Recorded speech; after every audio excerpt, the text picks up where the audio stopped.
So yeah, Goldenberg's work, I don't think it really led anywhere. It was updated in '98.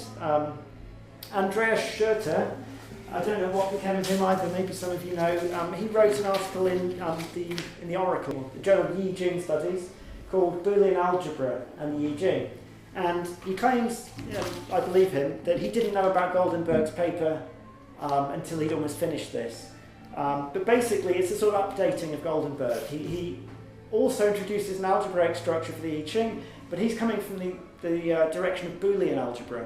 Boolean algebra is the one that's used in logic, hence in digital electronics and computers. Basically, as well as the equivalent of adding and multiplying hexagrams, you've got these other operations you can do. You've got what are called AND, OR, XOR, and so on. You can apply the same sorts of operations that logic gates work on in computer circuitry to combine pairs of hexagrams and get another hexagram. And so he basically rediscovers a lot of what Goldenberg does, but there's a few extra bits in there because of this Boolean approach, including what he calls a partial ordering. So you're able to take the trigrams or hexagrams and not literally put them in sequence, but you've got a sort of greater than or equal to thing going on. So you can basically compare two hexagrams and either put one to the right of the other, so that one's bigger, you can sort of weight it that way, or they're equal. And as a result of that, you end up with this sort of tree diagram, which he calls a lattice, where you have equally heavy hexagrams or trigrams on the same level, and then you have a sort of network between them, and he sort of reads more into that, I think, than it's worth. I don't know. Again, he concludes the essay in a very similar way to Goldenberg, suggesting that this is just the beginning of some really interesting new wave of understanding of the I Ching, which doesn't really seem to have followed from it. I mean, it's been almost 20 years now.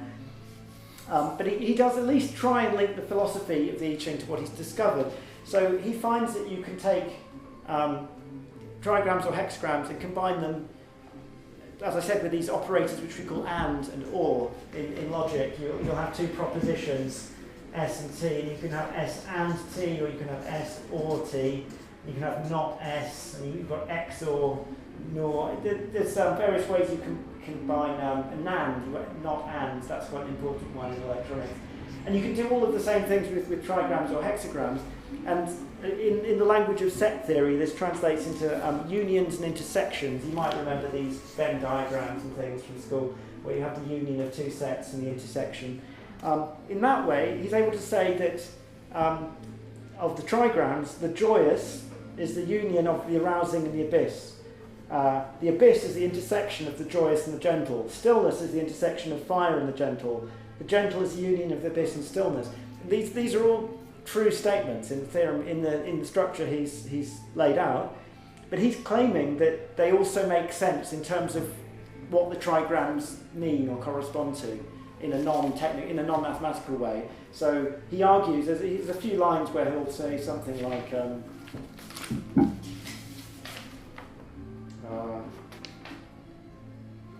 he basically argues that it makes sense that that these trigrams would combine in these ways, but that's not something you can mathematically verify. It's just a matter of interpretation, and it doesn't seem to have convinced enough people to follow it up. Although possibly it's just partly because it's quite technical, and a lot of people that would be interested in the I Ching aren't able to follow this.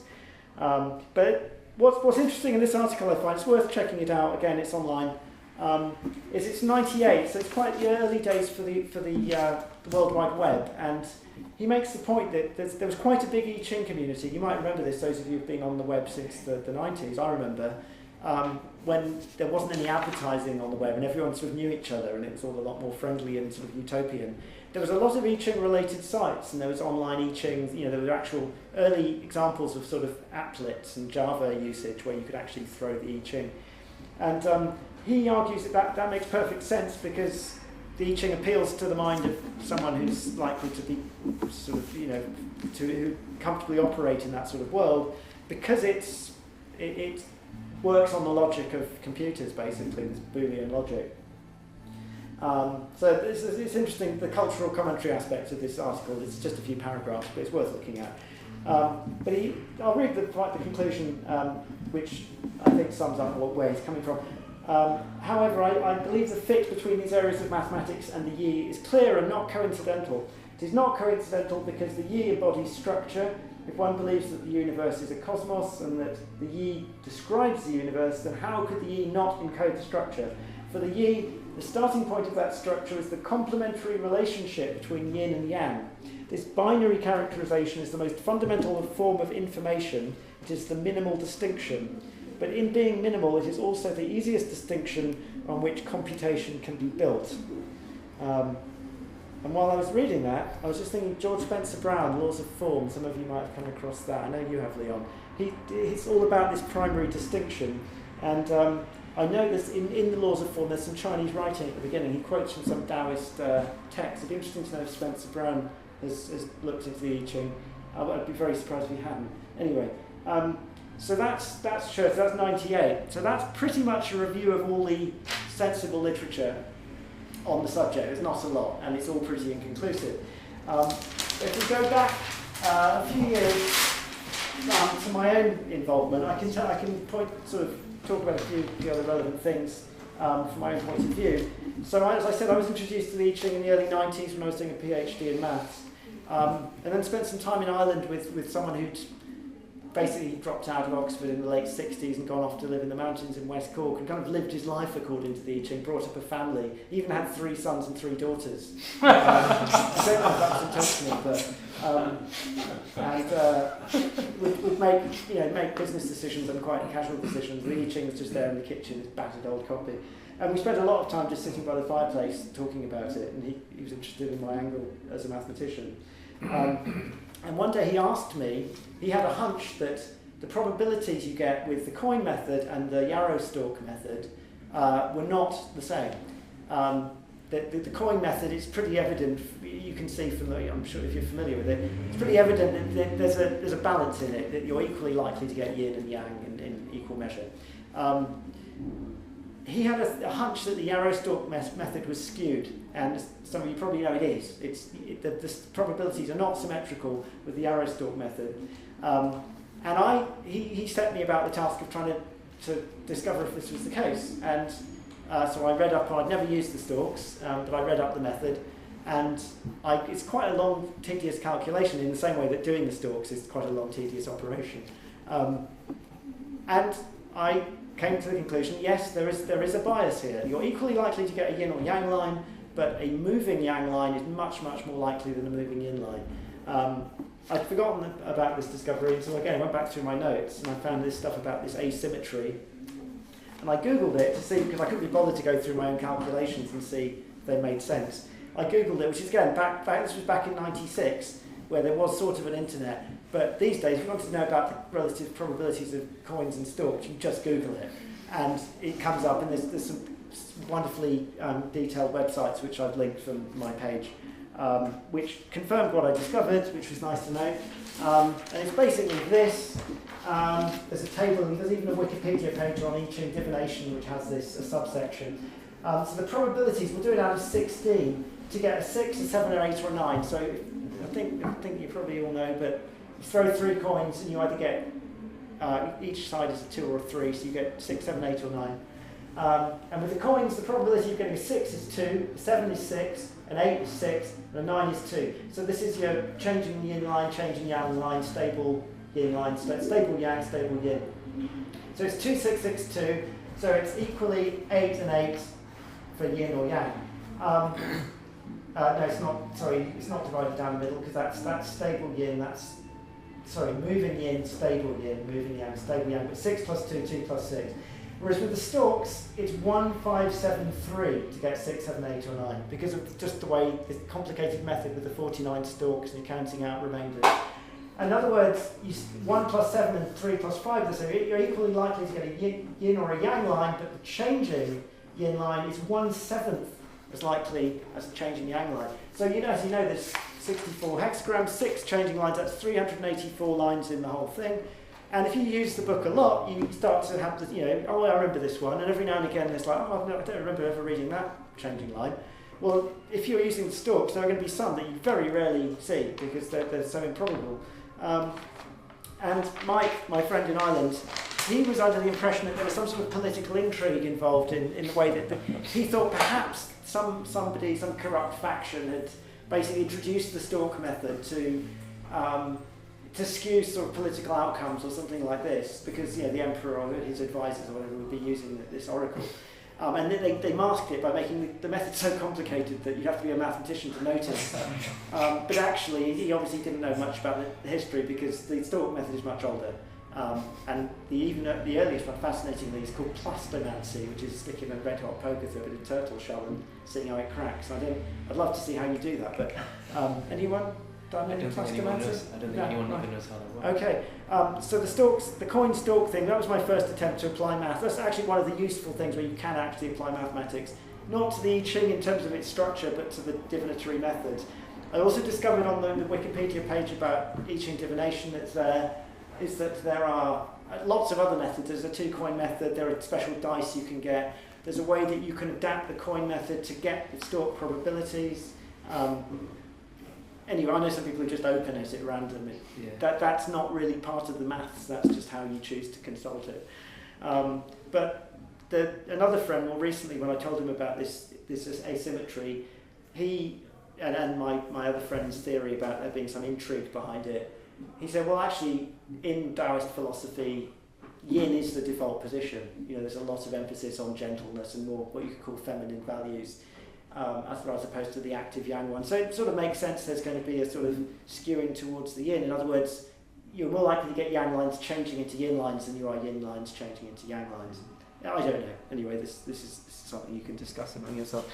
Right, then, this is what I'm now known for and why I'm here, because Lax found out about it online. So I'll try and keep the storytelling to a minimum and just get to the core ideas. There was, I suppose you could call him psychedelic philosopher that's become a bit of a cult legend, sort of cult name now. He died in 2000. Terence McKenna, and studied in Berkeley in the 60s, was exposed to LSD culture, got hold of a lot of DMT that was being used for US government research back then.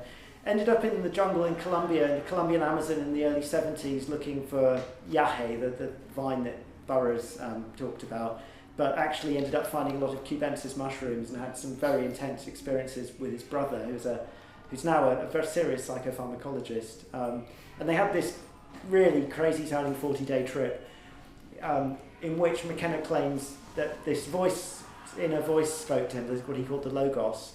And among the things it told him was to look in the I Ching for a map of time. So somehow got back to California and did what he was told. And he basically decided that to find a map of time, you start with the King Wen sequence, because it's the first thing you find that's got some sort of information in it that you can work with, and that it's not obvious. It's not, if it was the Fu Si sequence, once you understand the pattern, there's nothing there. Here, it's like, why is it doing this? What's going on? Why are these pairs doing this? And then it starts to get pretty arbitrary. I don't think the Logos gave him specific instructions. What he ended up doing was counting how many lines change from one to the next. So it's 6, and then it's 4, and then it's 2, and 3, is it? 4 there. Anyway, they're mostly even numbers, but not all. There are no 5s.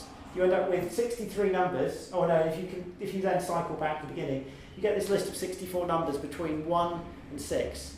So here's 6 lines change, so there's a place where only there just one change? No, there are. Anyway, you get a sequence of 64 integers. And then he plotted them on a graph, got some graph paper and plotted, so you've just got one, these are representing the number of lines changing. And he joined them together with slopey things, which makes it look quite scientific, it doesn't really mean anything. And then he flipped it upside down, which is just completely arbitrary, and he noticed that this end there sort of slots neatly into that end there, which is not that remarkable because you're going to get a kind of rotational symmetry. I mean, it's not completely necessary that should happen, but he decided that meant something. So he stuck this thing onto itself upside down, backing this up with some ideas of a kind of retrocausal time flow that was interacting with the normal historical causal time flow, creating a sort of two-way time with a sort of friction that was manifesting as something that he quantified as, or he attempted to quantify this thing called novelty. And this was his attempt to build a graph of what he called the ingression of novelty into the universe. But he didn't, I'll tell you quite what he did in a few steps. It's all very arbitrary and puzzling. So he took these 64 numbers, made the graph, flipped it over, joined it together.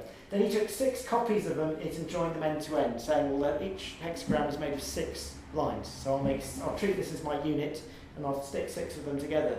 Then you end up with something 384 units long. And he decided that 384 was a sort of number of days. It was a number. These units were days. This was the scale of time he was going to work on. And he noticed that if you took one of these days, these 384 day years, which are more than what we're used to as a year, 64 of those are 67 point something ordinary years. Why are you doing this? Well, because that is 6 sunspot cycles, pretty close to 6 times 11 point whatever the average sunspot cycle.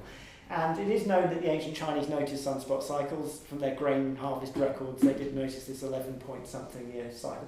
So McKenna had this idea, so each of these is a day, you put 6 of them together to make a kind of extended year, and then we take the same unit and blow it up 3 times as big, both this way and that way.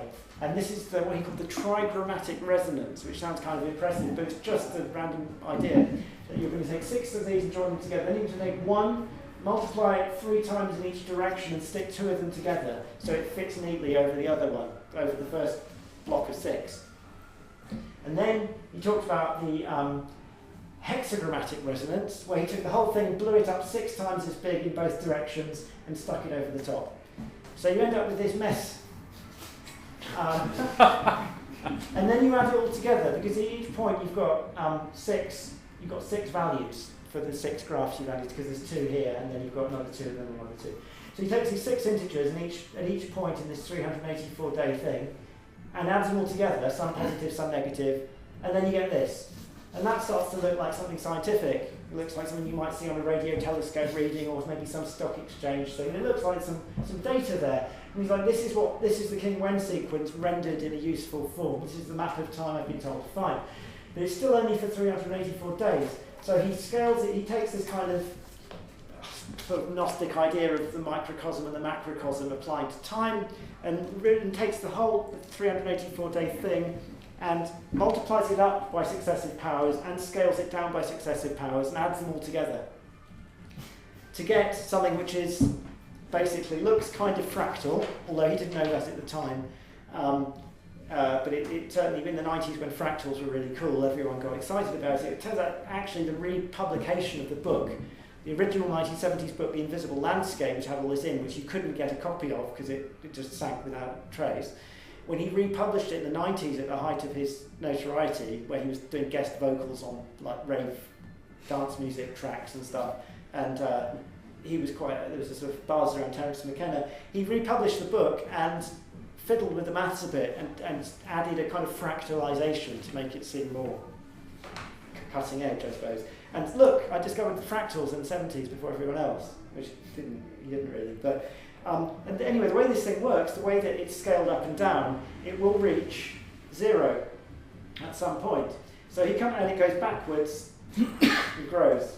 And so you've got this thing doing this. And so he basically says that the closer you get to 0 on this vertical graph, the more novelty there is. So whenever there's a dip, you've got to get more novelty in the universe. And he uses the word novelty in a way where it could be almost anything.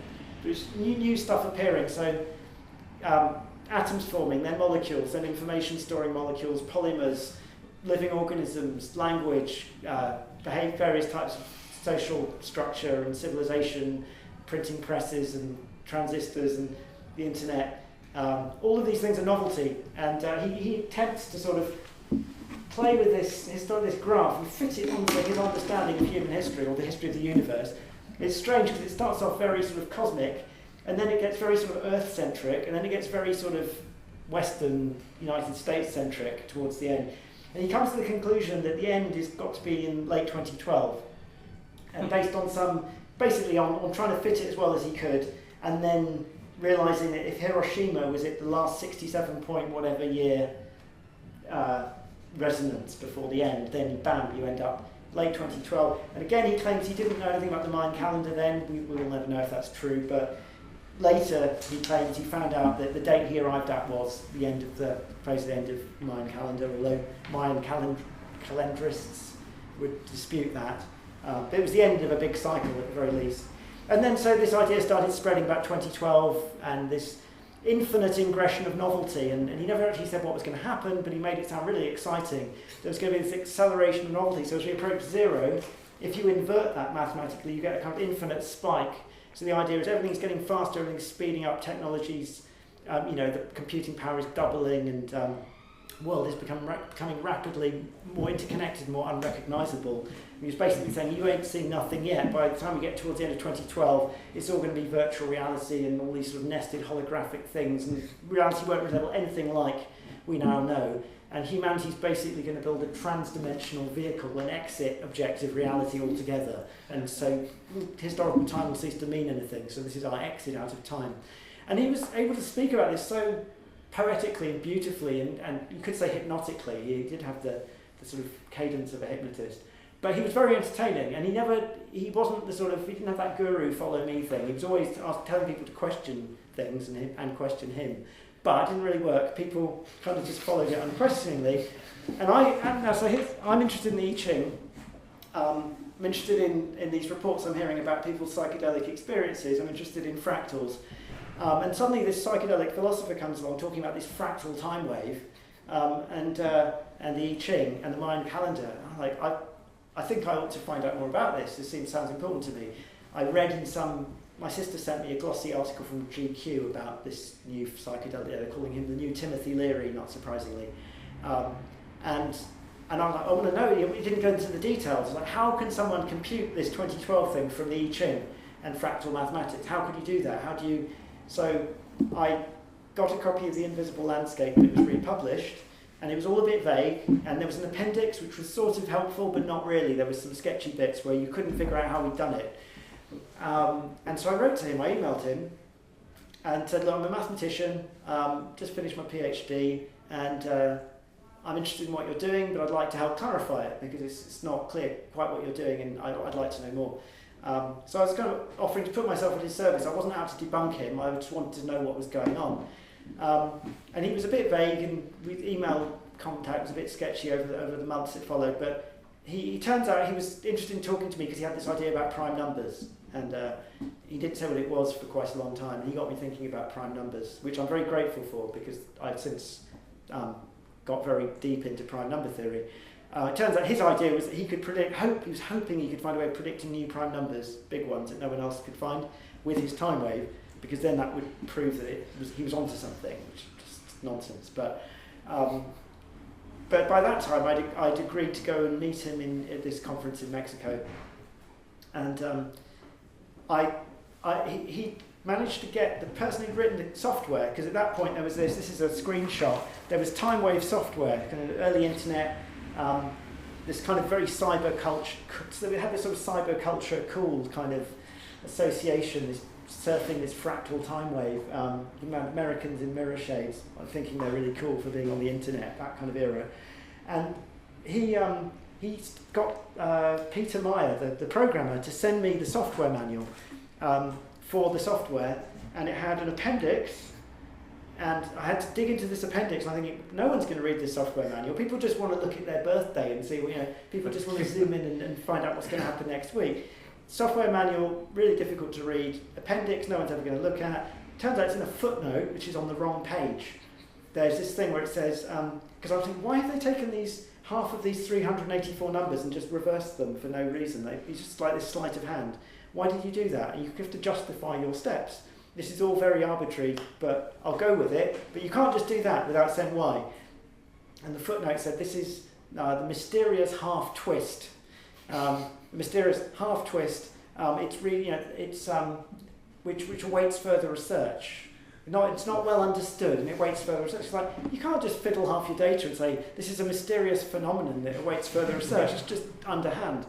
So I wrote to him saying, what's going on with that? And I met him, and I showed him this and said, what's going on? And he's like, well, that was in the 70s, and I can't really remember.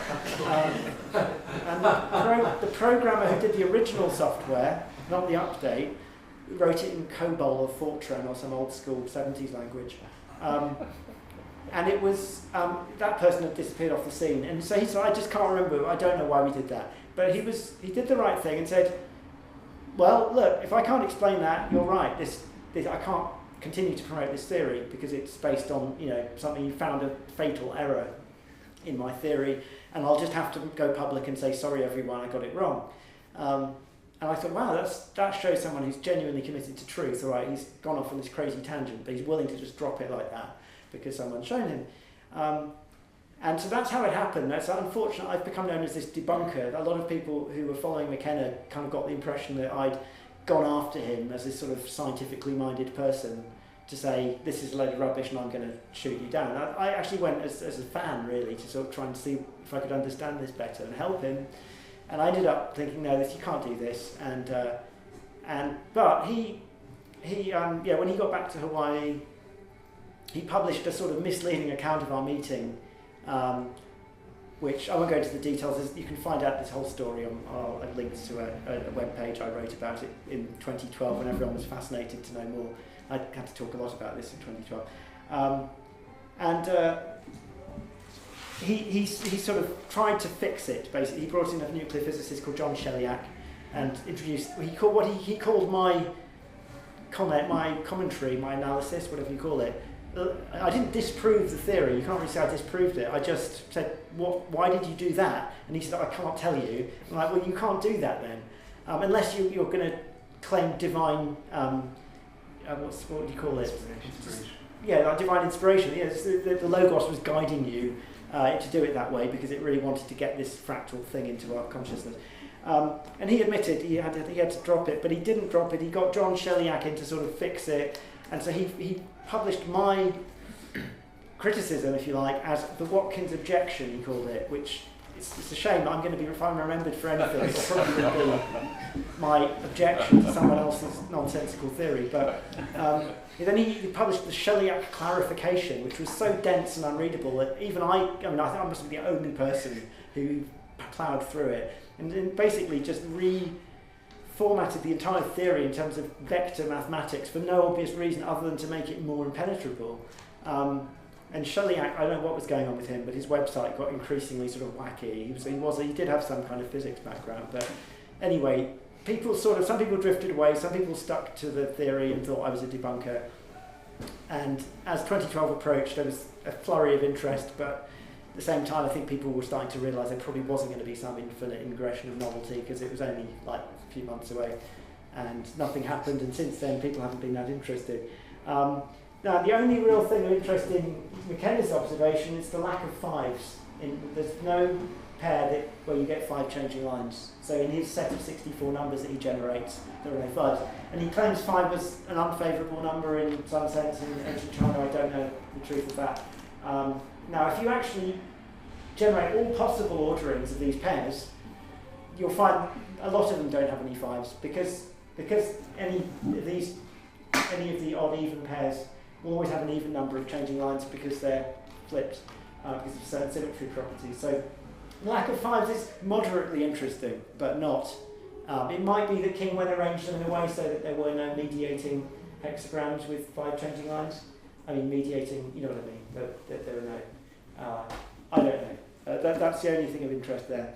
The next thing that happened was that having been shown the King-Wen sequence and thought about the I Ching from a mathematical point of view, I started to think maybe I could sort of crack some sort of code, but in a sensible way, not some crazy fractal time wave theory, that I was fascinated by certain quirks in the I Ching and the sort of things around it. And what I mean by that, I've shown you the King-Wen sequence, so that you have a sort of quirk here. You've got a not obvious ordering. Why is it in that order? We don't know.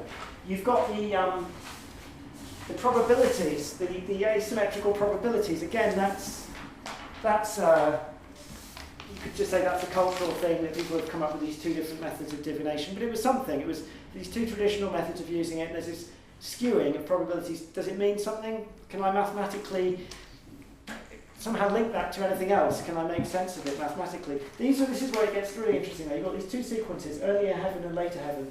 They're not chronologically earlier and later. Apparently they showed up around the same time. I showed you them before on that Tibetan image. They'd been superimposed over that magic square, 3x3 magic square. But regardless of that, these are not disputed as the two traditional sequences. The earlier heaven makes obvious sense in that these opposite hexagrams are inversions in that the yin and yang lines switch. So fire, water, heaven, earth, wind, lake, mountain, wind and thunder. And so that follows an obvious pattern, whereas the later heaven doesn't. These two are opposite, these two are opposite, these two are opposite. No, it's not. It's messy anyway. If you draw the lines of the opposite hexagrams, you get this kind of slightly awkward-looking zigzag thing. And so, as a mathematician, the first thing you think is, can I find an underlying structure which explains that sequence? And if I could, I realised, if I could find some sort of mathematical structure which generated the King-Wen sequence, which generated the sequence of later heaven, or any of these things, which accounted for the asymmetry in the Yarrow method. Or, now there's this as well, in the Wilhelm edition, you might have noticed, for each some hexagrams, some of the lines have circles or squares next to them, which are marking constituting and governing rulers. And there's a long commentary on what that means, which is very non-mathematical, it's very interpretational, and I struggle with it because I'm not immersed enough in the cultural aspects of the I Ching. But I went through the book and I made this table where for each hexagram, I don't know what sequence I put it in, but basically for all the hexagrams I've put the constituting and governing rulers. And I'm looking at that thinking, is there any kind of pattern there that could be revealed through some sort of mathematical analysis? Looks very unlikely. It's just a bit too messy. But my idea was if I could find something like that, it would bring more attention to the I Ching, which at the time I thought would be a good thing. It would reveal that there was some sort of deep structural meaning behind it that what modern Western mathematical thinking could understand or relate to. And the final quirk which I was interested in exploring was that the 8 houses, you might know that the 64 hexagrams are sometimes divided into the houses associated with, each one's associated with a trigram. Now it turns out you can take the receptive, family 7, and basically multiply it by the top one of these using the multiplication that Goldenberg and Schurter discovered. You can basically generate each of these vertical families by just multiplying by the top hexagram in a way that, so you think, well, there's nothing that interesting going on. But the last 2 rows are weird. The sequence in that direction makes sense, but then something odd happens. It looks arbitrary. And so again, I'm thinking, this is where mathematics could potentially say something about the I Ching, which we didn't already know. So I suppose that was the distinction. Goldenberg and Schurter don't really tell us anything we didn't really know. That intriguing detail that Goldenberg mentioned was enticing detail, was the closest that they came, but it doesn't really convince. Whereas if you came up with some kind of algebraic structure which generated the King-Wen sequence, that would be genuinely astonishing. It may not be possible. The King-Wen sequence might just be a cultural thing, an arbitrary thing. It's been suggested to me that King-Wen, I think he was imprisoned according to the story, and possible that he was actually trying to tell a story. It was a narrative device that he was sequencing the pairs of hexagrams. Because if you look at the names of them, you could imagine telling a story by putting them in a certain order. So it might just be that, in which case maths is not going to get you anywhere. But I had a sort of secret weapon that Goldenberg and Schurter and nobody else that I was aware of who looked at the I Ching had, which was something called Clifford algebras. And my PhD had started applying this particular type of algebra, which my supervisor had helped revive. It was a 19th century discovery of the English mathematician William Clifford, who was an interesting character all round, died young, brilliant, came up with this algebraic system, sort of geometric algebra, which didn't really catch on, and has suddenly come into fashion in recent times with computer imaging, robotics, and all sorts of branches of modern science. So basically he was a bit of a visionary, and I was introduced to Clifford algebras at the time in the late 80s, when very few maths graduates would have come across them, whereas now they're better known. Anyway, I realised that I could apply Clifford algebras to to the I Ching. Now, I can't give a full explanation of Clifford algebras, but